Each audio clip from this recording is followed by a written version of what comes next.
Bayangkan dunia sedang mengalami suatu perubahan yang radikal.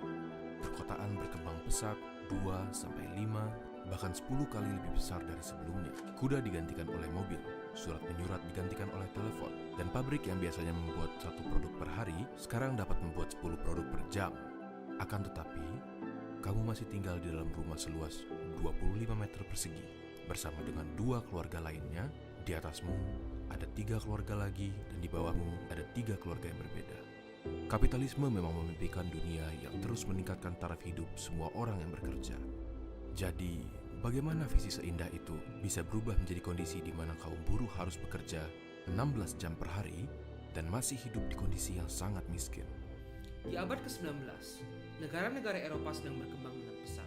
Era ini disebut dengan Industrial Revolution atau revolusi industrial. Akan tetapi, di balik kemegahan kota-kota ini dan perkembangan yang sangat pesat tersebut, pakar ekonomi menyadari bahwa ada masalah dengan sistem kapitalisme. Sistem yang seharusnya membawa kemakmuran dan kesejahteraan bagi seluruh masyarakat justru memperluas penderitaan dan kemiskinan di kaum buruh. Solusinya, sosialisme.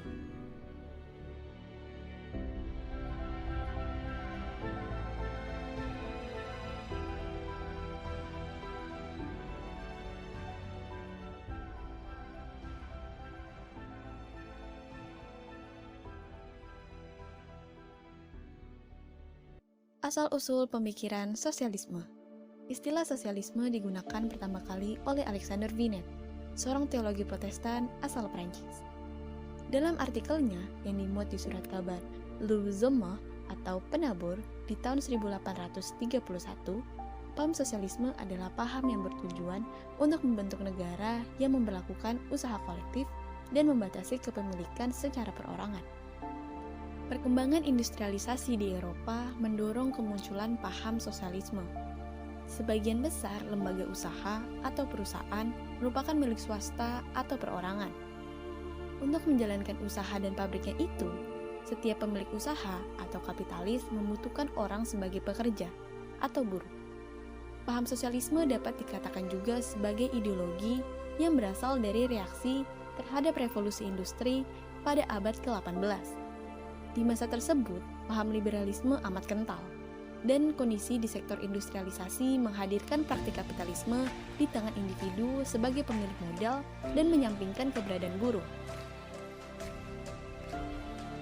Ideologi ini lahir dan berkembang pada akhir abad ke-18 di Eropa sebagai kritik atas kapitalisme. Para pendukung paham sosialisme menilai sistem ekonomi kapitalis hanya menguntungkan kaum borjuis yang mengeksploitasi kaum proletar atau kaum pekerja. Hal ini membuat yang kaya akan semakin kaya dan yang miskin akan semakin miskin. Para pekerja ini dieksploitasi besar-besaran dengan upah yang rendah. Mereka bahkan tidak mendapatkan jaminan dan perlindungan kesejahteraan. Kondisi tersebut memicu meningkatnya kemiskinan dan kriminalitas. Di sisi lain, kaum kapitalis semakin kaya raya serta menguasai perekonomian negara. Kondisi di atas membuat kaum kapitalis dan kaum buruh atau proletar memiliki perbedaan yang sangat mencolok. Untuk itu, mereka yang menentang sistem ekonomi seperti ini, khususnya kaum buruh, melakukan perlawanan. Mereka juga melayangkan sejumlah tuntutan berupa hak-hak, jaminan, dan perlindungan kesejahteraan dari kaum kapitalis. Mereka bersatu dan membentuk kelompok dengan kepentingan untuk memperjelas status dan kedudukan mereka. Kelompok ini kemudian disebut sebagai golongan sosialis. Pemahaman pemikiran sosialisme. Sosialisme adalah doktrin sosial dan ekonomi yang menyuruhkan kepemilikan atau kontrol publik daripada pribadi atas properti dan sumber daya alam. Menurut pandangan sosialis, individu tidak hidup atau bekerja dalam isolasi, tetapi hidup dalam kerjasama satu sama lain. Segala sesuatu yang diproduksi orang dalam arti tertentu merupakan produk sosial, dan setiap orang yang berkontribusi pada produksi suatu barang berhak mendapatkan bagian di dalamnya. Oleh karena itu, masyarakat secara keseluruhan harus memiliki atau setidaknya mengendalikan properti untuk keuntungan semua anggotanya. Sosialisme sangat bertentangan dengan kapitalisme, yang didasarkan pada kepemilikan pribadi atas alat-alat produksi dan memungkinkan pilihan individu di pasar bebas untuk menentukan bagaimana barang dan jasa didistribusikan. Menurut kaum sosialis, kebebasan sejati dan kesetaraan sejati membutuhkan kontrol sosial atas sumber daya yang menjadi dasar kemakmuran dalam masyarakat manapun. Karl Marx dan Friedrich Engels membuat poin ini dalam manifesto Partai Komunis di tahun 1848 ketika mereka memproklamirkan bahwa dalam masyarakat sosialis direfleksikan dalam kondisi untuk perkembangan bebas masing-masing adalah perkembangan bebas semua. Ketidaksetujuan kaum sosialis terdiri dari 2 poin, yakni yang pertama, menyangkut luas dan jenis properti yang harus dimiliki atau dikendalikan oleh masyarakat. Misalnya, masyarakat yang dibayangkan oleh humanis Inggris Sir Thomas More dalam utopianya tahun 1516. Sosialis lain, bagaimanapun telah bersedia menerima atau bahkan menyambut kepemilikan pribadi atas pertanian, toko, dan usaha kecil atau menengah lainnya. Yang kedua, cara masyarakat menjalankan kontrolnya atas properti dan sumber daya lainnya. Dalam hal ini, kubu utama terdiri dari kelompok sentralisasi dan desentralisasi yang didefinisikan secara longgar. Sisi sentralis adalah sosialis yang ingin menginvestasikan kontrol publik atas properti di beberapa otoritas pusat seperti negara. Oke, menurut paman saya, sosialisme itu hadir karena ketidakpuasan dari kapitalis. Nah, itu pemikiran tersebut tuh mulai pada akhir abad ke-19 di Eropa. Kalau misalnya di Indonesia itu mulai ada pemikiran politik etis, tapi waktu itu masih terlalu liberal ya. Nah, akhirnya di awal abad ke-20 berkembanglah pemikiran sosialisme, dan itu juga diperkaya oleh pemikiran Marx ya, Marxism. Dan akhirnya di Eropa, di 2 negara ya, di Jerman sama di Austria dan juga di Denmark, dan di beberapa negara, di Belanda juga, di Belgia juga, itu dibikin kayak prototipe ya masyarakat sosialisme itu seperti apa. Jadi berupaya untuk memberikan alternatif solusi dari permasalahan masyarakat waktu itu, yaitu eksploitasi ya kan terhadap manusia, terus pada lingkungan, waktu itu nggak lingkungan hidup ya, tapi lebih kepada manusianya gitu.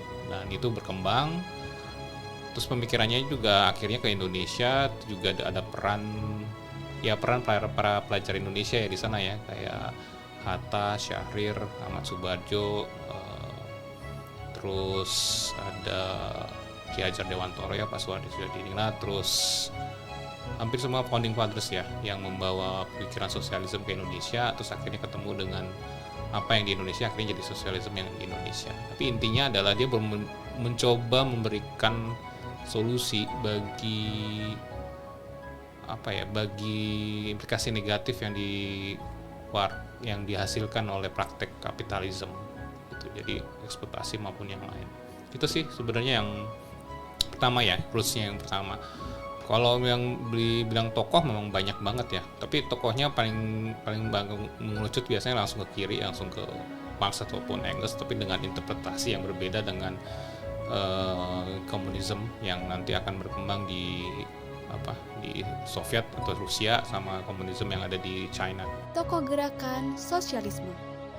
1. Robert Owen. Robert Owen merupakan tokoh sosialisme berkebangsaan Inggris. Kontribusinya pada dunia sosialisme berupa pandangan bahwa perilaku manusia tidak abadi atau dapat berubah-ubah, dan mereka memiliki keinginan bebas untuk mengorganisir apapun yang mereka inginkan. 2. Saint-Simon dan Charles Fourier. Negara Prancis juga memiliki tokoh pendukung sosialisme, yaitu Saint-Simon dan Charles Fourier. Charles terkenal dengan asosiasinya, yaitu sosialis utopis yang berpengaruh pada pandangan masyarakat pada saat itu. 3. Karl Marx dan Friedrich Engels. Kedua tokoh tersebut merupakan tokoh yang sangat terkenal karena perjuangan mereka melawan kapitalis melalui tulisan pada buku dengan judul Das Kapital. Dalam buku tersebut, Karl Marx mengatakan bahwa sejarah masyarakat dunia sama dengan sejarah perjuangan kelas. Oleh karenanya, ia mendambakan kehidupan masyarakat tanpa kelas. Menurutnya, dengan adanya sosialisme dapat menjadi langkah penentu menuju masyarakat sosialis yang sempurna dengan mencapai pengembangan. Ciri-ciri gerakan sosialisme. Sebelum terdapat ideologi sosialisme, di dalam masyarakat terdapat dua kelas yang berbeda serta memiliki jurang yang besar di antara keduanya. Kedua kelas masyarakat ini disebut juga sebagai kaum borjuis serta kaum proletar. Kaum borjuis adalah kelompok masyarakat elit dengan modal besar serta menjalankan perusahaan sehingga kekayaan yang dimilikinya kemudian berjumlah sangat besar. Kaum proletar adalah kaum yang menjadi tenaga kerja dari setiap perusahaan di suatu negara. Seberapapun kerasnya kerja dari kaum proletar, jurang di antara si kaya dan si miskin tetap begitu besar. Oleh sebab itu, kemudian rakyat menjadi sangat jenuh pada jurang ini, serta melakukan pemberontakan yang menghasilkan ideologi baru yaitu sosialisme. Tentunya, ideologi sosialisme memiliki berbagai ciri yang membuatnya berbeda dengan ideologi-ideologi lainnya. Penting bagi kita untuk mengenali setiap ciri-ciri dari ideologi sosialisme agar lebih memahami dengan baik ideologi ini dan tidak salah kaprah mengenai ideologi. Lalu, apa saja ciri-ciri dari ideologi sosialisme? Berikut penjelasan selengkapnya.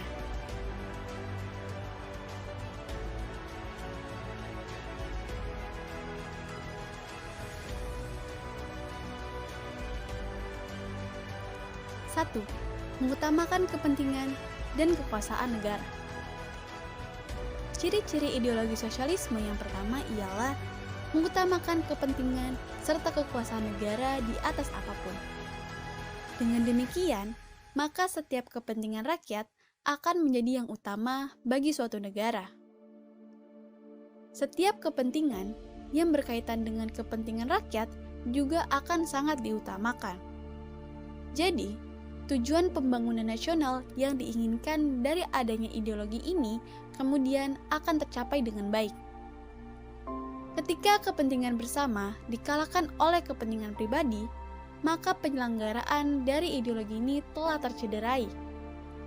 Oleh karena itu, dibentuklah lembaga yang dibuat khusus dalam menjamin pelaksanaan dari prinsip ini. 2. Tidak ada pembagian kelas sosial. Ideologi sosialisme lahir dari pemberontakan rakyat yang jenuh dengan adanya suatu golongan yang menguasai kegiatan ekonomi, sehingga akan menimbulkan dua kelas yang berbeda di tengah-tengah masyarakat.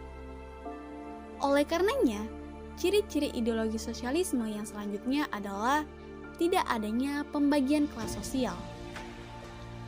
Dengan ketidakadaan kelas sosial ini, diharapkan tumbuhlah rasa simpati dan empati di antara warga negara yang satu dengan warga negara lainnya. Adanya rasa empati serta rasa simpati merupakan suatu bukti dari kepedulian di tengah masyarakat. Kepedulian ini juga diharapkan dapat mewujudkan masyarakat yang tertib dan aman. 3. Berpegang pada prinsip kesederajatan dan pemerataan. Ciri-ciri ideologi sosialisme diantaranya juga berpegang pada prinsip kesederajatan dan pemerataan. Artinya, dalam suatu penyelenggaraan negara, hal yang diutamakan adalah kesederajatan serta pemerataan. Sehingga segala diskriminasi ataupun perbedaan perlakuan tak diizinkan terjadi. Ketika terjadi diskriminasi dalam hal apapun, maka rakyat serta seisi negara akan mengencam diskriminasi ini. Dengan kata lain, diskriminasi sebagai lawan terbesar dari ideologi sosialisme. Sehingga ketika hal ini terjadi, maka hukum yang berat akan menimpa pelakunya. 4. Alat produksi dimiliki dan dikuasai negara. Dalam suatu negara dengan ideologi sosialisme, rakyat harus mempercayakan setiap kegiatan produksi kepada negaranya. Maka dari itu, ciri selanjutnya dari ideologi sosialisme adalah setiap alat produksi kemudian dimiliki serta dikuasai oleh suatu negara. Ideologi sosialisme sendiri percaya bahwa ketika produksi dilakukan oleh suatu negara, maka keuntungannya akan menjadi lebih mudah untuk diraih karena tidak adanya persaingan dari pihak-pihak swasta. Keuntungan yang telah diperoleh ini kemudian juga akan digunakan secara sebaik-baiknya untuk kepentingan rakyatnya. Kegiatan pembangunan yang ada dalam suatu negara secara murni juga dilakukan dan dibiayai oleh negara. Negara sebagai penguasa, pengatur, serta pelaksana dari kegiatan pembangunan yang kemudian ditujukan bagi kesejahteraan rakyat. 5. Kegiatan produksi, distribusi, dan konsumsi diatur negara. Ciri-ciri ideologi sosialisme selanjutnya adalah segala kegiatan produksi, kegiatan distribusi, serta kegiatan konsumsi diatur oleh suatu negara. Seperti yang kita ketahui bersama, segala sarana serta segala prasarana kegiatan produksi ini dimiliki oleh negara. Penguasaan negara pada segala aspek kegiatan produksi ini tentunya akan berimbas pada dua kegiatan ekonomi yang lainnya, yaitu pada kegiatan distribusi serta konsumsi. Kegiatan distribusi memiliki arti, yaitu penyaluran, pembagian, serta pengiriman kepada beberapa orang ataupun ke beberapa tempat. Di sisi lain, kegiatan konsumsi diartikan sebagai pemakaian barang hasil produksi. 6. Tiada kebebasan bagi rakyat untuk memiliki perusahaan. Ciri-ciri ideologi sosialisme yang terakhir adalah dalam suatu negara dengan ideologi sosialisme, maka rakyat tidak memiliki kebebasan dalam memiliki perusahaan tertentu. Setiap perusahaan yang ada dimiliki oleh pemerintah negara.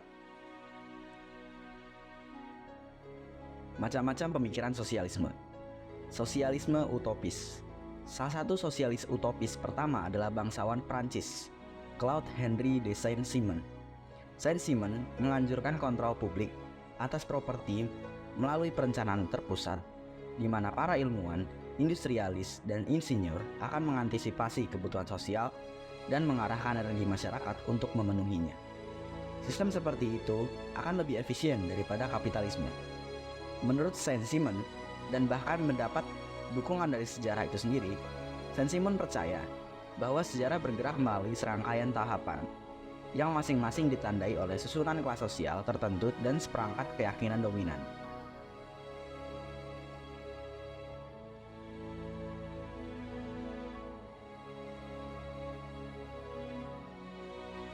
Sosialis awal lainnya, Robert Owen, adalah seorang industrialis.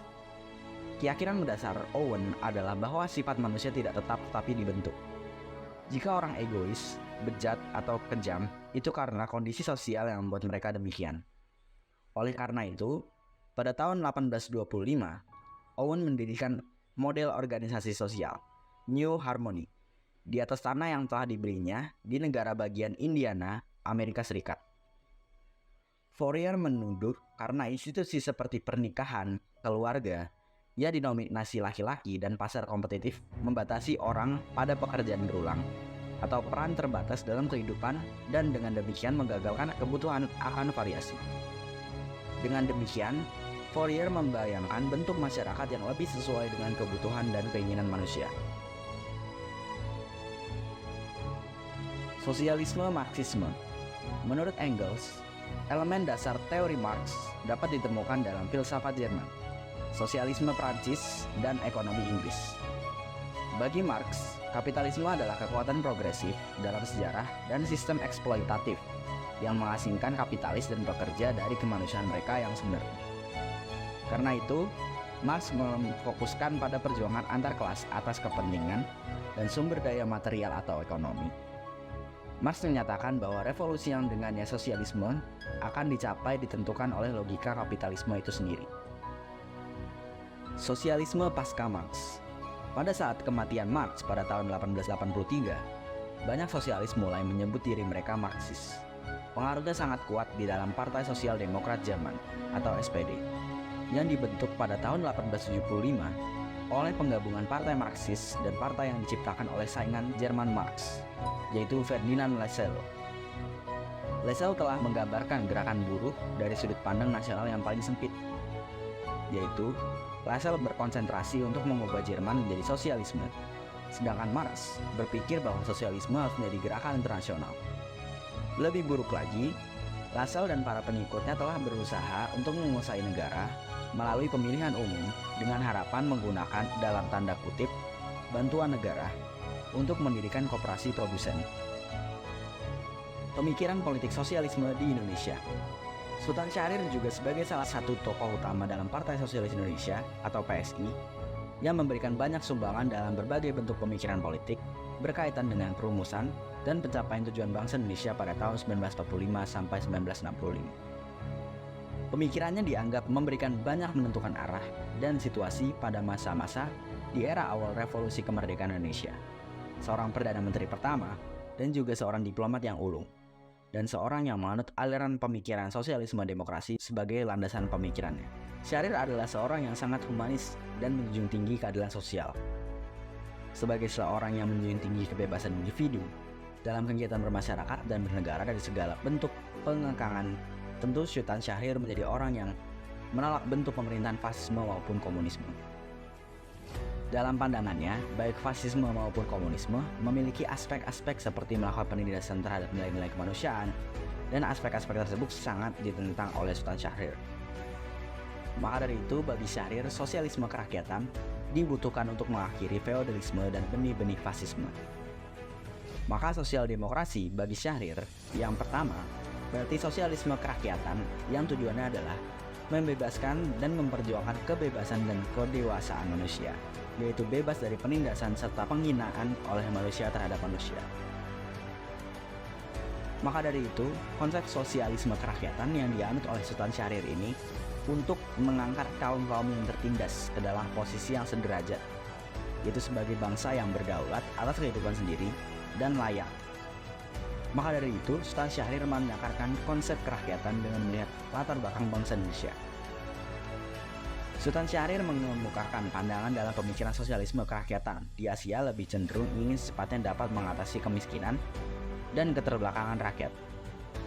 Namun, dalam mengatasi masalah kemiskinan dan keterbelakangan rakyat, kaum sosialisme kerakyatan berbeda caranya dengan komunisme yang berusaha membangun kemakmuran dan kemajuan dengan jalan kekerasan dengan disertai cara kekerasan dengan membentuk pemerintahan yang bersifat otoriter. Sedangkan cara sosialisme kerakyatan dalam mengatasi masalah kemiskinan dan keterbelakangan rakyat sangat bertolak belakang dengan cara yang ditetapkan oleh kaum komunisme. Sosialisme kerakyatan sangat menghargai martabat kemanusiaan dan sangat menolak dengan adanya penindasan dan bentuk pemerintahan yang secara totalitarisme. Oleh sebab itu, sosialisme kerakyatan menolak pikiran-pikiran yang menghalalkan segala cara untuk mencapai tujuannya, karena bertentangan dengan hak-hak manusia. Sosialisme yang ideal menurut Sultan Syahrir adalah di mana terciptanya suatu keadaan yang di mana masyarakat berada dalam tingkatan yang sama dan terciptanya keadilan sosial bagi seluruh masyarakat. Tidak ada lagi penindasan dan ke latar belakang di dalam masyarakat, dalam artian masyarakat sudah dapat jaminan keamanan dari negara dan juga kesempatan untuk mengakses segala sumber-sumber kesejahteraan. Menurut jalan pikiran ini, sosialisme kehendaknya, sebagaimana yang dicita-citakan, merupakan suatu tingkatan dalam perkembangan masyarakat, di mana telah diwujudkan keamanan pribadi yang besar-besaran, keadilan sosial dan kesempatan yang sama buat setiap orang untuk hidup dan untuk berkembang. Oke, ini agak panjang sih jawabannya. Jadi sebelum ke Syahrir tuh kita harus tahu bahwa sosialis ya dalam bentuk organisasi Partai Sosialis Indonesia itu didirikan tuh sama Amir Syarifuddin, Amir Syarifuddin, Sultan Syahrir, Ibu Mario Ulfa, Subadio Sastroamidjojo, bukan Sastroamidjojo, saya salah, sama beberapa orang ya. Di Sultan Takdir Syabana juga sama. Dia bikin PSI itu November 1945. Jadi PSI itu sudah hadir semenjak awal kemerdekaan, masuk kabinet. Nah, apa yang dilakukan itu pendekatan yang pertama, sumbangsi pertama sebenarnya politik luar negeri, yaitu dia mau berdiplomasi dengan Belanda. Itu satu ya kan dengan Syahrir. Tapi sayangnya Syahrir sama Amir Syarifudin akhirnya kan peristiwa Madiun 48 pisah. Akhirnya PSI pun yang diketuai oleh Syahrir. Tapi pas tahun 48 peristiwa Madiun, PSI mulai keluar dari kabinet. Akhirnya kabinetnya Hatta dan seterusnya. Jadi habis itu tahun 50-an dia masuk kabinet dengan beberapa menteri. Banyak sumbangsinya. Pertama itu kebijakan ekonomi yang bersifat makro. Waktu itu banyak, kalau nggak salah bapaknya Pak Prabowo ya, Pak Sumitro Diputro itu kan kader PSI, itu Menteri Keuangan pada saat tahun 50-an. Itu juga sama. Nah, Syahrir juga jadi fokusnya dia itu adalah di akademisi sama di berusaha bersifat kader. Jadi kebijakan atau sumbangsi kepada negara itu bersifat kebijakan besar. Kalau intervensi langsung di sini lemahnya PSI. Gitu kan. Walaupun kalau sekarang ya jadi dia lebih ke kebijakan langsung, tapi kalau lihat konteks sekarang akan kelihatan kebijakannya kayak misalnya BPJS, apalagi tuh beasiswa buat pelajar sama semuanya, itu ciri khas dari sosialisme. Cuman kembali lagi ya, PSI itu karena dia akademisi, ini organisasi agak elit ya, jadi nggak banyak orang dekat sama dia gitu. Selalu bilang nih, wah ini harus pinter dulu baru masuk PSI gitu kan. Dan itu juga semakin sumbangsi PSI di bagi negara itu terhenti semenjak PRRI Pemesta ya tahun 60-62 kalau nggak salah. Itu kejadiannya tahun 50-an, tapi keputusannya 60-62 di mana PSI Masyumi itu jadi partai pelarang, dibubarin sama Soekarno kan waktu itu. Nah, akhirnya strateginya dia hanya fokus kepada pengkaderisasian di universitas. Nah, itu semuanya itu sampai sekarang sih sebenarnya masih ada, tapi nggak pernah dia akan berubah menjadi suatu organisasi. Menurut saya ya, yang belum katanya jadi partai sosialis gitu kan, enggak. Tapi lebih kepada pemikirannya, ciri khasnya kebijakannya lebih bersifat makro gitu.